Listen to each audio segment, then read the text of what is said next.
Hi, and welcome to this ELOS webinar. My name is Kasper. I'm the Global Product Manager here at ELOS.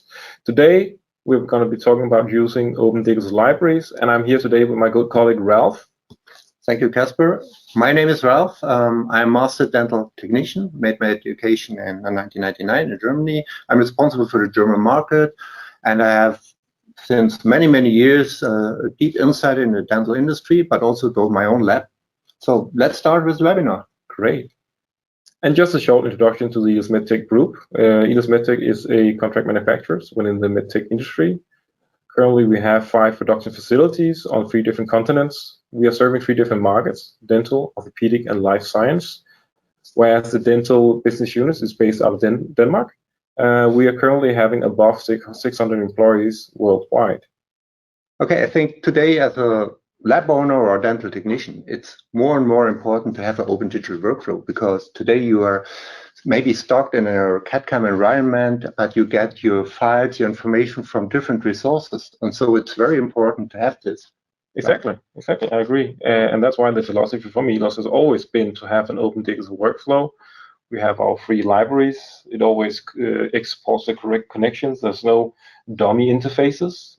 You will also see it when we go through the integration part that we did a lot with our scan bodies, for example, is to make sure that it's an open digital workflow that's accessible for everybody. Okay, but let's start looking at the agenda, Ralph. What do you have for us today? Yeah, so it starts with the question, what is an implant library? We want to give you a deep insight in the structure of an implant library. Then we bridge to the scan body, which is a key access to getting in the implant library and into your digital workflow. And the last section is maybe one of the interesting things, because we are showing some videos about tips and tricks in the digital workflow. I'm looking forward to that. So Ralph, what is an implant library then? Okay, it's easy to explain. An implant library is an exact digital copy of the physical implant components arranged in a precisely aligned assembly. So it's, maybe you can say, it's a digital twin of the physical parts. Exactly. But let's have a deeper look at the actual components within the library and how it actually interacts with the different softwares. Okay, let's start. Okay, so next bit is the importance of the scan body. So what do we have here, Ralph? What are we looking at? Yeah, of course. It always starts with a scan body in digital workflow. Yes. So this is the first step, and it's very important to transfer the exact position of the implant from the patient's jaw, or from the master model to the CAD software. Exactly. So what we're actually seeing here is only the top part of the scan body. Yes. You talk about the scannable part of the scan body. Right. So this is all we need to see in the library. We don't have any connections that is governed by the coordinate system, right? Yeah. Yeah. So what we have here on the picture is that you kind of see that the edges of the scan body is removed. Why is that? Yes, because if you're looking deeper in the technical structure, how your scan body is detected, you always have point clouds. Yes, and that means always that if you have sharp edges, you're getting artifacts by connecting these point cloud by lines. Yes. Yeah. Removing these non-essential parts of the scan body, we're achieving a higher accuracy, we're achieving a higher alignment of the scan body, right? Yes, it's a resource of errors, the edges. So we don't need that. So when talking about the accuracy, and how do we transfer the accuracy from the scan to the CAD software? Yes, that means you have to transfer the internal geometry to an external geometry, which is visible or detectable by the laser scanner or whatever scanner. Yes. So what do you want to transfer? So on the one side, you want to transfer the height of the implant shoulder, which we're seeing here. Yes. So and that's, I guess that's why we have the importance here by having a large surface area on top. We have a flat surface that gives you a good scanning area and able to control the height. Is that what we're looking at here? Yes, that's what we are looking at here. So the height between the implant shoulder and the top surface of the scan body is very crucial. Yeah, yes. Especially if you have like a bridge solution where you have multiple implants. For sure, yes. And I think if you development of a scan body, you have to balance it, because you can say, okay, it's the best to have a big surface on the top for matching, but on the other side, you have the usability. That means you have narrow gaps inside the jaw, in between the tooth, and so on. So you have to balance that. That means a small screw channel is very important because the screw channel isn't detectable by the scanner. Exactly. So we just want as big surface area as possible to get that nice alignment. Right. So this gives us the height. If you look at the rotation bit, which is of course important if you have an engaging solution. So what controls that? Yes, you see this blue marked beveled surface on the side. Yes. This gives you or transfers the orientation of the interface connection. So if it's a hex or octa or whatever geometry, it's in a relation to this bevel surface. Yes, exactly. So by having the top surface and this bevel shape, we actually get the exact height for the positioning of the implant, but we also get the rotational position of the implant, which then leads into a coordinate system, basically. And as a dental technician, you know this is very crucial. Yes, because the internal connection is so important for the fitting to the implant, your abutment. Great. So next up here, you mentioned the screw. Yeah, the screw is very different depending on the scan software or the CAD software. Sorry.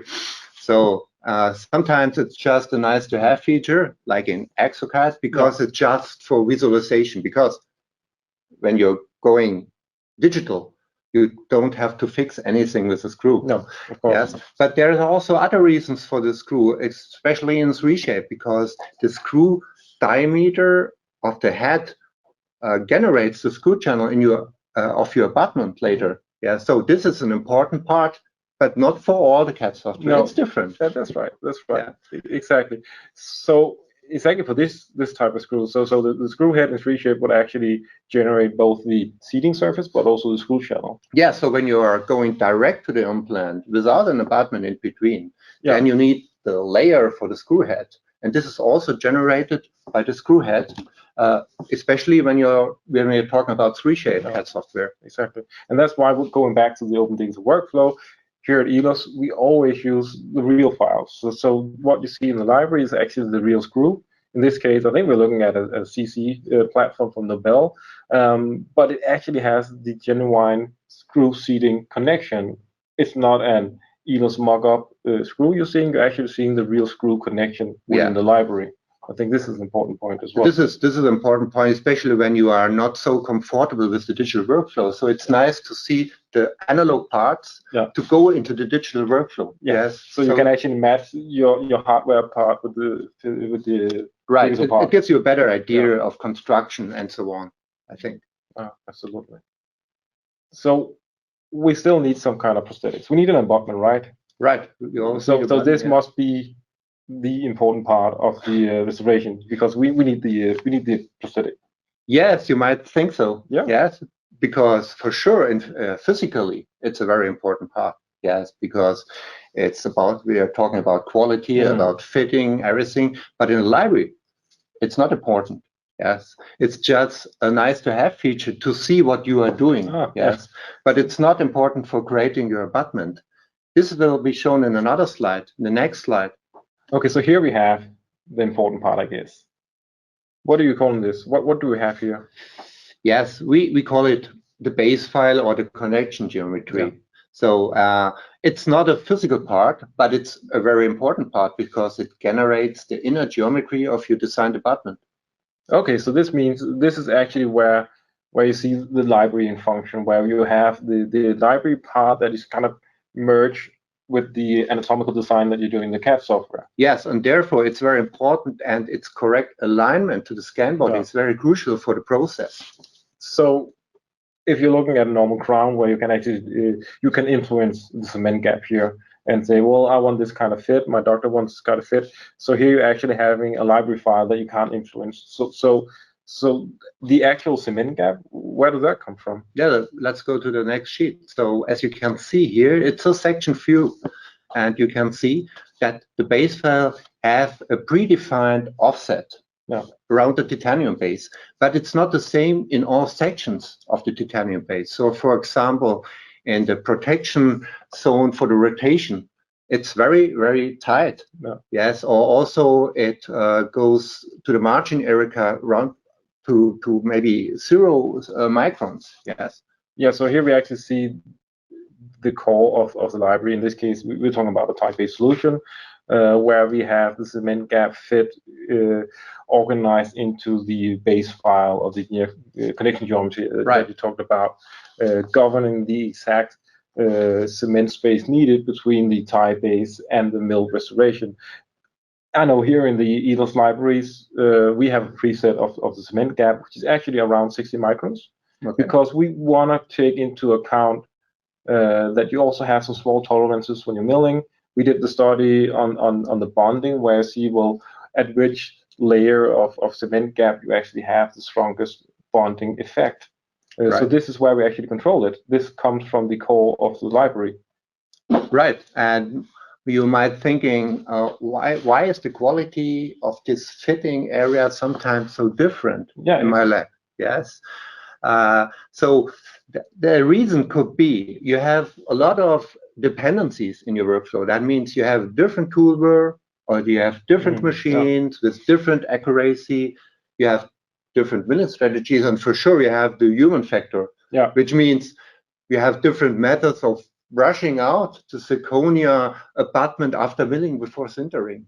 Then you have different zirconia qualities with different shrinking factors, different sintering processes, different sintering oven. So it means you have to get a good balance in your base file. Yes. Exactly. And this is actually also, for our sake, it's kind of like the crucial part in the whole process, is where you go from the digital and you go into the virtual reality, basically. Right. You have the digital virtual world, you start producing your restorations, and now you actually have a physical component in your hand, which is, as you said, is governed by a lot of different factors. Right. You cannot cover all these dependencies just with one base file. So, but this is a good balance, and it fits for mostly all the, let's say, constellations in your lab. Yes, but I think if you want to influence that, you have to influence it in the CAM software. Yes. Okay. But this is another task we are talking about maybe in the next webinar. Absolutely. So let's look at something where you're still going from the digital world into reality, but here you actually may have an opportunity to influence your actual output. So what are we looking at here, Ralph?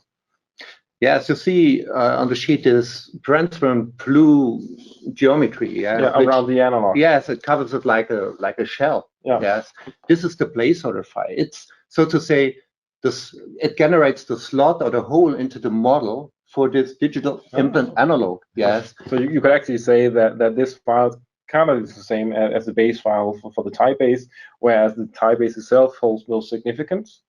But the actual base file around it does. Because is that the same here? Right. It's nearly the same. So you have predefined offsets, but you can influence it in your CAD software. So that means you can expand or tighten this hole by using different settings in your CAD software. So of course, to compensate for your printer. Yes, you have so many different dependencies in your printing process. You have different resins, you have different light sources, a different post-processing.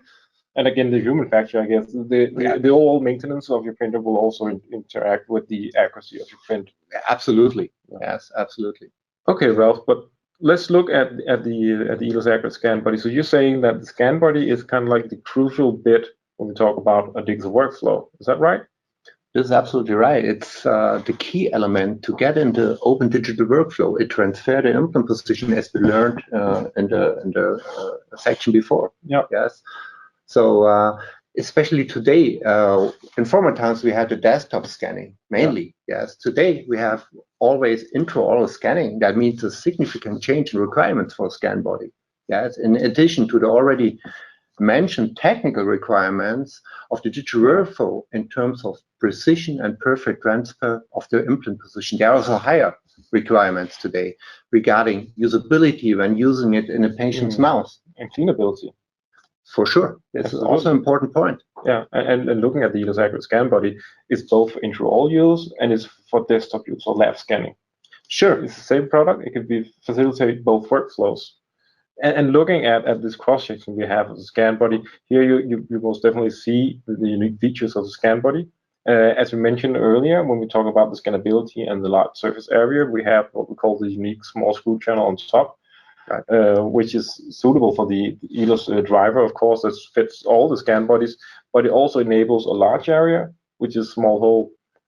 We have the embedded screw, meaning that you can actually not drop the screw. It's embedded within the scan body, and even though it is embedded, you talked about the regulatory requirements.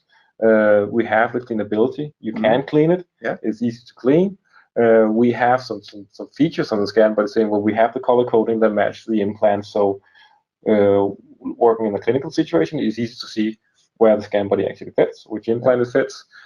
We have the narrow tapered design of the scan body, which allows it to actually seat in the implant without having to interfere with both the soft tissue and bone overgrowth and so on. But the scan body also holds another important part when it comes to integration, right? Right, because as you saw in the library structure, it's always connected with all the other parts, with all the other digital files and the physical components. Exactly. And as we talked about with the open digital workflow, one of the things that I truly pride myself off with the ELOS digital workflow and the ELOS Active scan body is actually the integration bit that we succeeded to do. So starting off on an ELOS Active scan doesn't mean you have to follow an ELOS Active path, basically, with the digital workflow. This is the idea of the open digital workflow, I think. It's not just related to one portfolio or to one library. So we can use also original brands, because the ELOS scan body is also implemented in different original brands library, but also can go to the ELOS library. So we have a lot of options. Exactly. And as you see here on the slide, so the ELOS Active scan body is actually part of all these original workflows. We have no Biocare, we have BioRisons, it's part of Identica, and also the Straumann library. You can do an original barrier based off a scan of an ELOS Active scan body. And we also have like Neos, and we have Dentsply Sirona, which we have had a long cooperation with. That's a really important point today, because when you get intraoral scans, you don't have the sovereignty about choosing what kind of scan body. So usually your dentist sent you a scan, there's a scan body on it. Now you want a specific feature in the library, but it's not connected with that scan body. So this scan body from ELOS enables you to select different libraries, different original brands, but also the ELOS MedTech library. Exactly. So you're saying that the clinics or the doctors are actually setting the path of the final reservation by choosing or the choice of scan body. Yes, in general it's like this, but we will show you in the next section. We have some tricks, yes, looking forward to it. To how to switch from an existing scan body to another library. Okay, Ralph, well, let's have a look at the first tip. So what you got for us here? Yes, it's about a question what we talked about, especially with intraoral scan. You don't have the sovereignty about the scan body. So I think you always receive scans with different scan bodies, but you have your preferred indication or abutment application. So the solution could be to switch from an existing scan body into another library, and this is shown in the video. Okay, so how do you actually do this? It's just you need to go into expert mode, as I saw here. Yes, for sure. So in the first step, you're using the right library that matches the scan body you have in your scan. Yes, but then you go to the expert mode. Yes, and into the expert mode, you made a right click on the scan data, and in the appear menu, you choose the switch implant connection library button. Yeah, it's a long word. But it's okay. So then there it goes up another window. Yes, which is the switch implant connection library window, and then you see all the compatible libraries. Okay, so you only see what is enable you to switch between the libraries. Right, that is important. Okay, and that's because Exocad is kind of governing and making sure that the libraries fits to each other. Yes, for sure. If you are selecting a specific platform with the right scan body in the first step, then for sure you just see the compatible libraries which are related to this specific platform. Okay, meaning that if a library is not set to be utilizing these options, you won't be able to see it. Yes, this is right. Okay. So this looks really good. Of course, this is Exocad, but can you do this in other softwares as well? Yes, for sure you can. It's a little bit different. I think too much to explain here, but in 3Shape you have the global coordinate system, which basically allows you to do the same thing. Right. Okay, and just looking at this video, so I see you actually convert the entire library, because you also get the analog from the library you switch to. It's not only the prosthetic parts, but you're actually working in the entirely new library, even though you started off with another library. Yes, you're absolutely right. So you can easily switch to your preferred application. Okay. Especially maybe for the implant model, you need a solution to make your digital implant model. Yes, and so you can switch easily to the ELIS PMA, for example. Okay, so this is in essence the open digital workflow that allows you to work between different workflows. Right. Perfect. Really good trick, Ralph. So what's the next trick you have for us? The next trick is about maybe you have sometimes holes or artifacts in your scan. Okay. Yes, especially when it comes from the patient's mouth. Okay, so I guess here you try to replicate some kind of error that could be saliva. Yes. I had just good scans, so to say. Yes, so I made a little bit with my mesh mixer software to generate these holes and artifacts. Okay, so what we're seeing here, you're trying to do a scan body alignment. You see there are holes in the matching. When you go on the matching process, you see it's not really good aligned. You see this false color, yes, and the red and the green, and it's not good. So, but you have this slider beside the scan body, so you can shorten the scan body from the bottom to exclude these artifacts. Okay, so you're actually only aligning on what's important and what's good. And that's what you see now here in the video. Now everything is blue, which means you have no deviation, or 0 to 5 microns, not more. Yeah, so really high accuracy. Absolutely. Okay, so by using the slider, you're in theory forcing the software only to look at the bit you want to align to. Right, that's the reason why we did that, and I think that's a very important. It's a very easy to use. You don't have to go to expert mode or whatever. It's directly visible in your matching scan body window. So easy to use. Great. So how is it you get this color mapping when you do the alignment? You need to click on the best fit, and you need to hold what is the control key down. Yes, you have to push the control key together with activating the best fit matching button. Okay, and that allows you to see this color mapping. Yes, maybe another trick. Yeah, looks good. It looks good. Okay, so for the final trick, what's that, Ralph? So what are we looking at here? Yes, this is more a rather case. Sometimes the scan body cannot match. Yes, also the scan looks visually good. Yeah, but you see the scan body scan here. It looks great, right? It's not matchable. No. However, yes, but so you go to the expert mode, and then you click on the mesh you want to edit, and you click on the scan data editor. And if you go now with a right click on the scan data, you see there's a appearing menu, and this shows the triangle orientation, and it's getting red. Okay, so you actually see what you're looking at is an inverted mesh. Actually. Right. Okay, so but it doesn't show that from the beginning. It's still green. Everything looks right. Right. Okay. So and this gives you the opportunity to re-invert the mesh again. So if you go again on the scan, then you have this nice feature, invert triangle orientation. Yes, and if you select this option, this will correct the triangle orientation. So then you can click OK, close the scan data editor, and restart the wizard and proceed with your scan body matching process. And now it matches.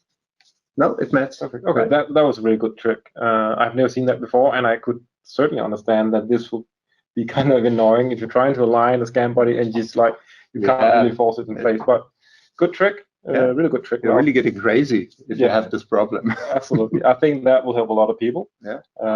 Hopefully. Yeah. So thank you for this webinar. It's been a pleasure, Ralph. Really nice hearing all your tips and tricks, but also your deep knowledge within the digital workflow. It's been a pleasure. Thank you, Kasper. Always a pleasure for me. Thank you to the audience to join this webinar. And maybe we will see us in the next webinar. I'm looking forward to it, Ralph. Okay, thank you. Bye-bye. Bye.